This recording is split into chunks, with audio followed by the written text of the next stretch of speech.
எல்லாருக்கும் வணக்கங்க. எல்லாருக்கும் வணக்கம். Welcome to NSW academy. நெறைய பேர் என்ன கேட்குறாங்க அப்படின்னா, சார் டிஎன்பிஎஸ்சி குரூப் 4 எக்ஸாமினேஷன் வரப்போகுது சார். 3 மாசம் தான் சார் இருக்கு. இப்போ படிக்க ஆரம்பிச்சா என்னால கிளியர் பண்ண முடியுமா? அத மட்டும் எனக்கு சொல்லுங்க சார். நான் நெனைக்கிறேன் முடியும். நீங்க நெனைச்சா முடியும். இது என்னுடைய நம்பிக்கைங்க. ஃபர்ஸ்ட் ஆஃப் ஆல் என்ன விஷயம் அப்படின்னா, தயவு செஞ்சு உங்களுடைய பாஸ்ட்ட நீங்க மறக்கணும். மறக்கணும் இல்ல மறைக்கணும். புரியுதா இல்லையா உங்களுக்கு? மறந்துறணும். சார் நான் வந்து 2 வருஷம் முன்னாடி படிச்சேன் சார். முடியல சார். சார் நான் வந்து படிச்சேன் சார். பட் வந்து கேப் விழுந்துருச்சு சார். நான் படிக்கணும் நெறைய டைம் டேபிள் போட்டேன் சார். பட் ஃபாலோ பண்ண முடியல. ஷெட்யூல் ஃபாலோ பண்ண முடியல சார். சார் நான் வேற ஒரு பேட்ச்ல ஜாயின் பண்ணேன். அந்த பேட்ச் சரியா எனக்கு வந்து நான் அத ஃபாலோ பண்ணல சார். கன்டின்யூ பண்ணல சார். ஓகே. இது எல்லாமே நீங்க மறக்கணும். சார் நான் டைம் வேஸ்ட் பண்ணிட்டேன் சார். படிக்க டைம் இருந்தும் நான் மிஸ் பண்ணிட்டேன் சார். நெறைய தப்பு பண்ணிட்டேன் சார். மறக்கணும், மறைக்கணும். என்ன பொறுத்தவரைக்கும் நான் சொல்றேன். பாஸ்ட்ட மறந்துருங்க. 3 மந்த்ஸ் அப்படிங்கிறது சாதாரண டியூரேஷன் கிடையாது. ஒரு பக்காவான ஒரு பேக்கேஜுங்க.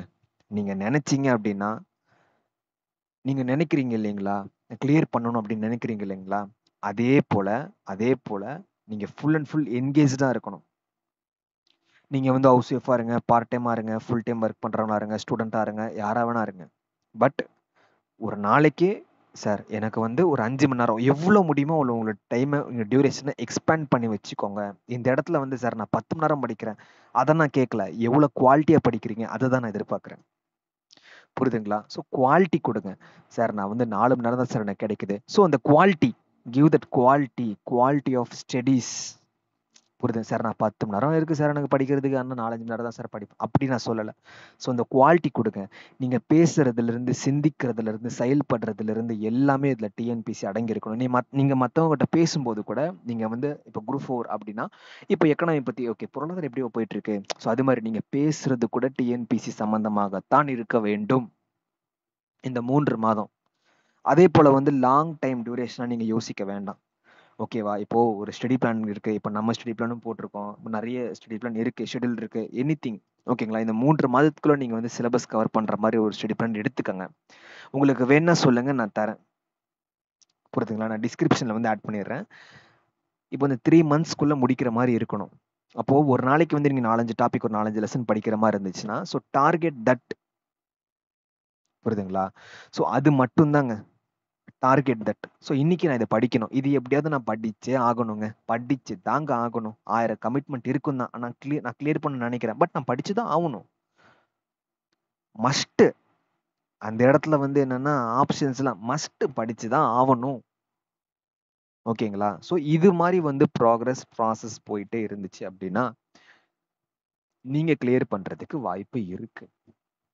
சார் நான் ஆல்ரெடி படிச்சு முடிச்சிட்டேன் சார். நான் படிச்சு முடிச்சிட்டேன் சார். நான் தரவா இருக்கேன் சார். நான் மார்க் டெஸ்ட் போட்டுட்டு இருக்கேன், பிராக்டிஸ் டெஸ்ட் போட்டுட்டு இருக்கேன் அப்படின்னா நீங்க ஷூராவே கிளியர் பண்ணிடலாம். புரியுதுங்களா? நான் என்ன பொறுத்த வரைக்கும் சொல்றேன். ஷூராவே கிளியர் பண்ணிடலாம். இல்ல சார் நான் இப்போதான் வந்திருக்கேன் அப்படின்னாலும் நீங்க மனசு விட வேண்டாங்க. இப்போ நீங்க நான் என்ன சொல்றேன், சார் நான் ஃபுல் டைம் ஃப்ரீயா இருக்கணும்னு சொல்றேன். நீங்க ஃபுல் டைம் இதே ஒரு இதோட, இதே ஒரு ஓட்டத்தோட, இதே ஒரு பிடியோட, இதே ஒரு ஃபோர்ஸ்ல போயிட்டு இருந்தீங்க அப்படின்னா, என்ன பொறுத்த வரைக்கும் குரூப் 4 கிளியர் பண்றதுக்கு அதிக அளவுலான வாய்ப்புகள் இருக்கிறது. நம்ம சேனல்ல நீங்க இன்டர்வியூ போட்டுடலாம். சார் நான் 3 மந்த்ஸ்ல கிளியர் பண்ண அப்படிங்கிற மாதிரி இன்டர்வியூலாம் அது மாதிரி கூட போட்டுடலாம். என்னன்னா நீங்க ஃபுல்லா என்கேஜ்டா இருக்கணும். இல்ல சார் எனக்கு ஒரு நாளைக்கு இவ்வளவு சார் டியூரேஷன் அப்படின்னா உங்களால முடிஞ்ச அளவுக்கு இந்த டியூரேஷன் எக்ஸ்பேண்ட் பண்ணுங்க. அது குவாலிட்டி கொடுங்க. Give that quality. புரியுதுங்களா? ஸோ அது மாதிரி விஷயங்கள். என்னன்னா இன்னொரு விஷயம் நான் சொல்லிட்டு இந்த வீடியோ பத்தி நான் முடிச்சுக்கிறேன். ஒரு சில பேர் சொல்லுவாங்க, நான் யாருன்னு சொல்லி இந்த இந்த உலகத்துக்கு காட்டணும் சார். அது அந்த உங்க வழிக்கே நான் வரேன். உங்களுடைய மொத்த சக்தி இறக்குங்க. எவ்வளவு முடியுமோ உங்களோட மொத்த சக்தி இறக்கி ஒரு ட்ரையை கொடுத்து பாருங்க. கிளியர் ஆச்சுன்னா சந்தோஷங்க. ஓகேங்களா? இல்லைனாலும் அப்கமிங் கிளியர் ஆயிரும். இப்ப எப்படி இந்த 3 மாசம் வந்து கடுமையா நம்ம படிக்கிறோமோ அது போலதான். இன்னொன்னு என்னன்னா இப்போ வந்து டக்குன்னு உட்காந்து நம்ம இப்போ நான் சொல்றேன், இவ்வளவு விஷயங்கள் நான் சொல்றேன். உடனே இது இம்ப்ளிமெண்ட் பண்ணிட முடியாது. கஷ்டம். அப்படி பண்ணாலும் அது ஒரு கஷ்டம். ஓகேங்களா? ஸோ இது ஒரு 2 to 3 டேஸ். ஓகேவா? ரெகுலரா 2 to 3 டேஸ் ஃபாலோ பண்ணா அது அப்படியே நம்ம கொஞ்சம் கொஞ்சமா பழக்கிறோம். ஓகேங்களா? ஸோ ஒரு தவமா இருங்க. படிங்க. கண்டிப்பா கிளியர் பண்றதுக்கு அதிக அளவிலான வாய்ப்புகள் இருக்கிறது. இன்னொன்னு என்னன்னு சொல்லிட்டே போறேன்னு நினைக்காதீங்க. ஏன்னா ஒரு சில விஷயங்கள் நம்ம சொல்லிதான் ஆகணும். சுத்தி வந்து பார்க்கலாம். அது நமக்கு தேவைப்படுறது மட்டும் இருக்கணும். நான் ஏன் சொல்றேன்னா, சார் அவங்கலாம் பாருங்க சார் 10 வருஷம் உட்காந்து படிச்சுட்டு இருக்கிறாங்க அப்படின்னு. நான் சொல்றேன், அத பார்க்காதீங்க. ஓகேங்களா? சார் இவங்கலாம் வந்து டாப்பர் சார். அத பார்க்காதீங்க. ஒண்ணே ஒண்ணு தான் பார்க்கணும் நீங்க. இந்த 3 மாதத்துல என்ன படிக்கணும்? அத படிச்சுட்டோமா, அத மட்டும் தான் பார்க்கணும். Study revision test. Repeat this process அவ்வளோதான். ஓகேங்களா? ஸ்டார்ட்டிங்ல கொஞ்சம் கஷ்டமா இருக்கும். போக போக பழகிரும். ஓகேங்களாங்க? ஸோ ரிலாக்ஸா இருங்க. யாரும் வந்து நம்ம லேட்டா வந்துட்டோம். கிளியர் பண்ண முடியுமா? அப்படின்லாம் நினைக்க வேண்டாம். கிளியர் பண்ணணும். பண்ணி தான் ஆவணும். மஸ்ட் அப்படின்னு நினைச்சா பண்ணலாம். இல்ல பண்ணுவேனா? இல்ல நான் படிப்பேனா? 3 மாசம் படிக்க முடியுமா? அப்படின்னா, எப்படின்னு அந்த டவுட்டோ அதே போல தான் டவுட். ஓகேங்களா? உங்கள நீங்க நம்பலன்னா வேற யார் நம்புவா? புரியுதா உங்களுக்கு? உங்கள நீங்க நம்பலன்னா யார் நம்புவா? உங்க அட்டெம்ப்ட் நான் தான் சொல்லிட்டேன்ல. உங்க மொத்த சக்தி யாருக்குங்க?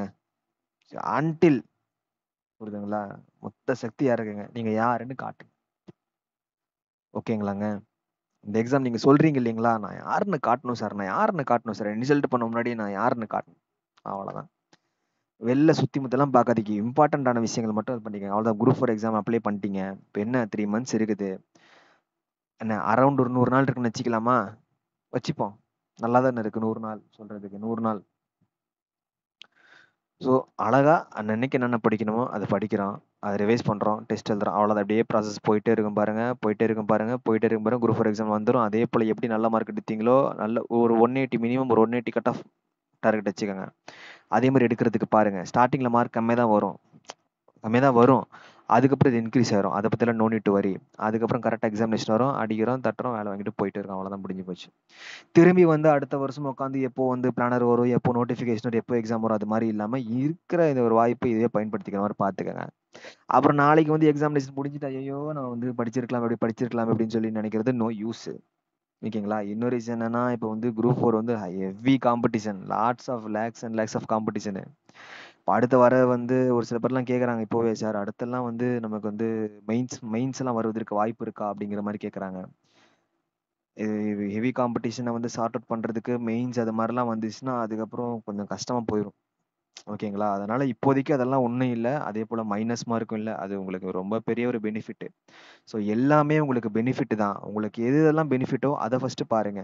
ஸோ குரூப் 4 பொறுத்தவரைக்கும் எல்லாமே பெனிஃபிட் தான். ஒரே ஒரு எக்ஸாமினேஷன் தாங்க. 200 மார்க். அந்த 200 மார்க் வாங்க முடியாதா? லைஃபே செட்டிலு. அந்த 200 மார்க் அந்த 200 மார்க் நம்ம வாழ்க்கையவே வந்து வேற லெவலா மாத்தப் போகுது. இந்த 200 மார்க் தான் நமக்கு டார்கெட்.